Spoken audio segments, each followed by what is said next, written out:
स्वतंत्रता एक बहुत खूबसूरत, बहुत जोरदार, बहुत ही प्यारा और अद्भुत शक्ति से भरा हुआ शब्द। सामान्य तौर पर हम सब स्वतंत्रता का हमेशा राजनीतिक अर्थ ही लगाते हैं, राजनीति शास्त्र में से पढ़ते हैं और देश की आजादी के रूप में इसका उपयोग करते हैं। लेकिन यह शक्तिशाली शब्द हमारे जीवन के केंद्र का सबसे क्रांतिकारी और सबसे डायनामिक शब्द है। स्वतंत्रता का अर्थ है स्वयं का तंत्र, यानी कि मेरी अपनी प्रणाली, मेरा अपना तरीका।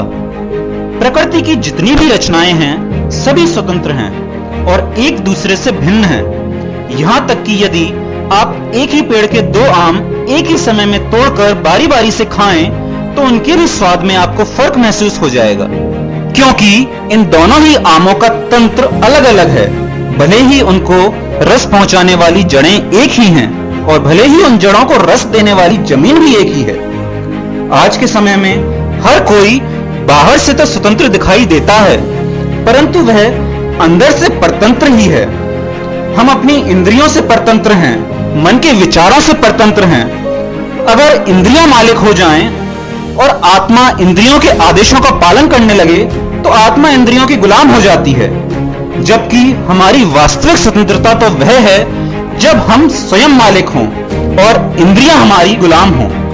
यहां पर मैं स्वतंत्रता शब्द का अर्थ मानसिक स्वतंत्रता के संबंध में कर रहा हूं। इसका संबंध विचारों की स्वतंत्रता से है। इसका संबंध इस बात से है कि छोटापन छोड़ो। छोटे कमरे में घुटन होती है, छोटे कपड़े पहनने से एक अलग सी कसमसाहट सी पड़ती है। जहां भी छोटापन होगा वहां परेशानी होगी। जहां छोटे विचार होंगे वहां घुटन जरूर होगी। जहां घुटन होगी वहां स्वयं का तंत्र काम ही नहीं कर सकता। तो ओछापन छोड़ो ताकि विचार स्वतंत्र हो सके। लगने दो अपने विचारों में बड़ेपन के पंख, ताकि वे हमारे घर, हमारे नगर और यहां तक कि हमारे देश और दुनिया को छोड़कर ब्रह्मांड की खुलेआम सैर कर सके। तो दिमाग की इस तिहाड़ जेल को, ताकि हमारी चेतना उन्मुक्त होकर ब्रह्मांड की चेतना से संपर्क करने के लायक बन सके।